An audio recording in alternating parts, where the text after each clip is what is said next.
मुलांना चला अभ्यासाला लागा बघा, परीक्षा खूप जवळ आलेली आहे. जास्तीत जास्त सराव करा, उतार्याचा पण सराव करा, बुद्धिमत्तेचा सराव करा आणि गणिताचा सराव करा. स्कॉलरशिपची पण परीक्षा जवळ आलेली आहे. 8वीच्या मुलांना सुद्धा स्कॉलरशिपच्या परीक्षेचा सराव करणं गरजेचं आहे. त्यामुळे जास्तीत जास्त सराव करा आणि तुम्हाला परीक्षेसाठी खूप खूप शुभेच्छा.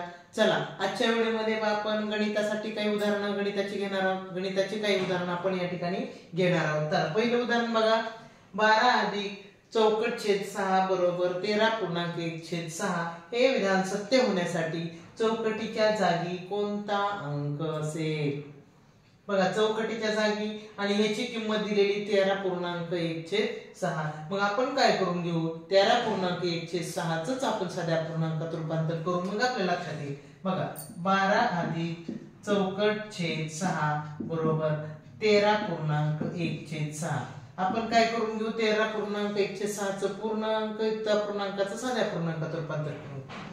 13.78 आणि 79/6 एवढंच उत्तर इकडचं सुद्धा आलं पाहिजे. 6 छेद जशाच तसा 12ने 6 ला गुणलं 12×6 72 आणि इथं आहे 79. म्हणजे किती कमी पडायला लागली, 7 कमी पडायला लागली. म्हणजे इथं किती यायला पाहिजे, मग चौकटीच्या जागेवर अंक 7 यायला पाहिजे.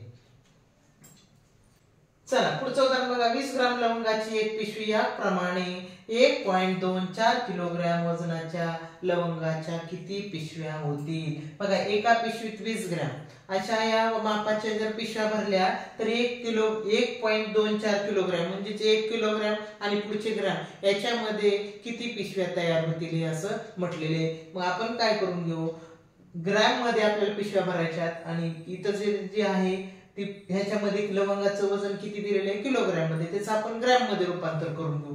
बघा 1.24 आता किती किलोग्रॅम, किती ग्रॅमचा 1 किलोग्रॅम असतो, तर 1000 ग्रॅमचा 1 किलोग्रॅम असतो. म्हणजे त्याला काय करावं लागेल, आपल्याला 1000 ने गुणावं लागेल. बघा गुणाकार करताना अगोदरचे अंक तसेच मांडून घ्यायचे. बघा गुणाकार करताना आणि त्याच्या पुढचे जे शून्य आहेत ते गुणाकार करताना तशाच पुढे सरकणार. किती स्थळ बघा, 1 2 3 स्थळ पुढे सरकणार. इथं तर 2 स्थळ आहेत म्हणजे आणखीन एक शून्य येणार याच्यावर. म्हणजे पहा हे झालं 1240 ग्रॅम. आपण त्या किलोग्रॅमचं ग्रॅम मध्ये रूपांतर केलं. आता आपण काय करू, एका पिशवीमध्ये 20 ग्रॅम. मग आपण ह्या एवढ्या वजनामध्ये किती पिशव्या भरतील त्याला भागाकार करू. म्हणजे 1240 भागिले 20 करू. बघा ह्याची उभी मांडणी जर तिथल्या तिथं गुण भागाकार केला असत चाललं असतं. 20 आहे 120 उरले 4, 20 दुने 40. किंवा आपण इथं जर उभ्या मांडणीमध्ये केलं 1240 भागिले 20, हे शून्य काढला हा शून्य काढला, बेस आहे 12, 2 दुने 4. म्हणजे किती पिशव्या भरतील, तर 62 पिशव्या भरतील. चला पुढचं उदाहरण बघा, एका आयताचे क्षेत्रफळ 24 सेंटीमीटर स्क्वेअर आहे, त्याची रुंदी 4 सेंटीमीटर आहे, तर त्याची परिमिती किती? आयताचं क्षेत्रफळ दिलेले, रुंदी दिलेले, मग आपल्याला परिमिती विचारली. मग परिमिती माहिती करण्यासाठी आपल्याला लांबी माहिती होणं गरजेचं आहे. चला त्याचं क्षेत्रफळ किती दिलेले बघा, आयताचं क्षेत्रफळ 24 चौरस सेंटीमीटर. मग आपण आयताचं क्षेत्रफळाचं सूत्र काय असते पहा, आयताचे क्षेत्रफळ बरोबर लांबी गुणिले रुंदी. बघा आता आपल्याला रुंदी माहिती आहे, लांबी माहितच नाही, म्हणून लांबी तशीच ठेवली आणि रुंदी 4 आहे, क्षेत्रफळ किती पहा 24. लांबी काढायची आपल्याला.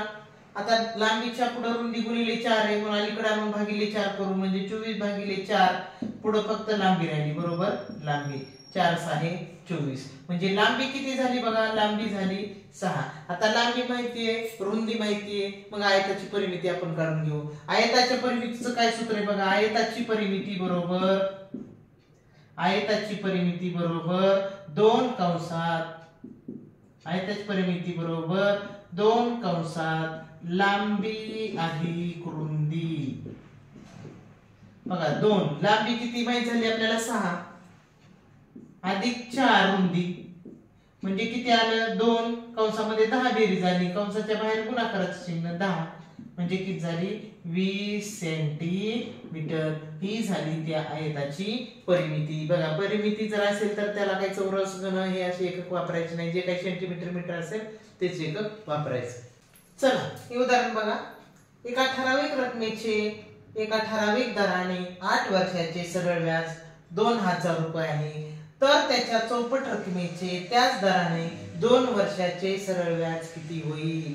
तर आपल्याला रक्कम माहिती नाही आणि 8 वर्षाची मुदत दिलेली, त्याचं सरळ व्याज दिलेले 2000 रुपये. मग एक लक्षात घ्यायचं, 8 वर्षाचं जर सरळ व्याज 2000 येते, 8 वर्षाचं सरळ व्याज 2000. मग एक वर्षाचं किती म्हणून आपण काय करू, त्याला 8 ने भागू.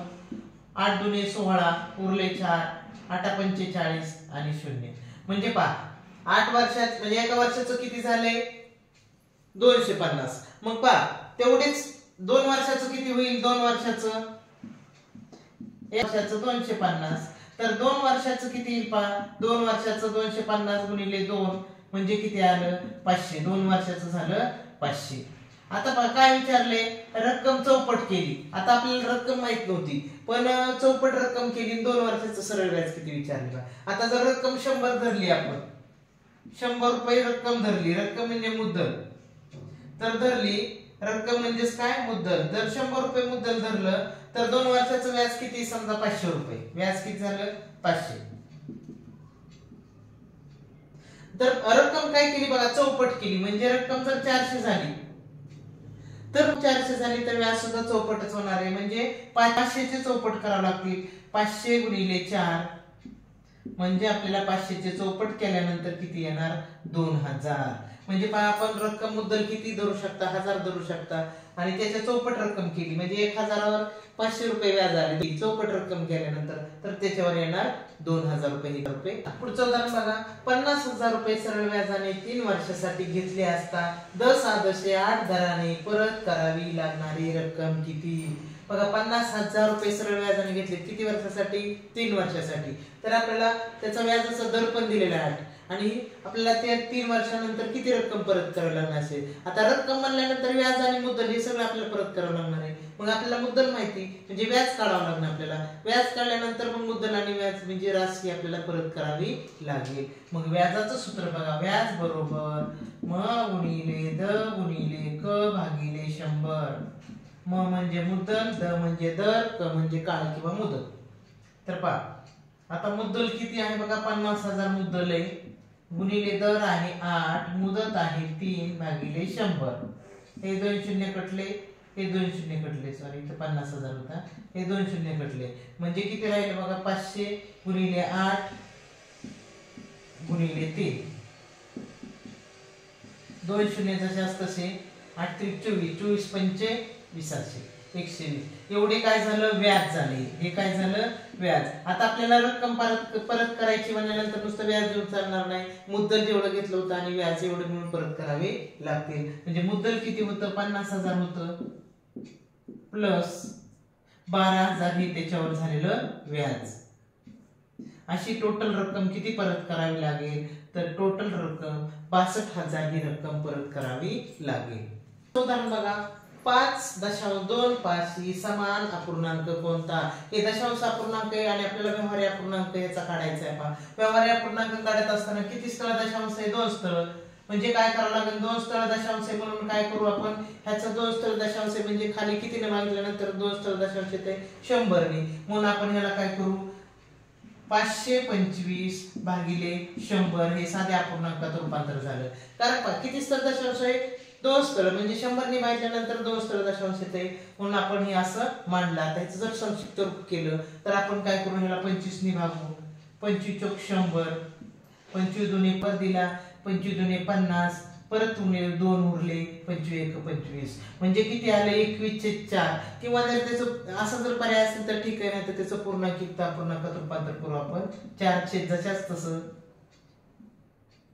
4 पंचे 20 आणि 1 5.1/4 असं पण उत्तर असेल पर्याय. तर नाहीतर असं असेल तर असं उत्तर त्याच्यामध्ये येऊ शकतं. तर पहा विद्यार्थ्यांनो, व्हिडिओ पाहत राहा, जास्तीत जास्त सराव करा आणि जास्तीत जास्त मार्क मिळवण्याचा प्रयत्न करा. धन्यवाद.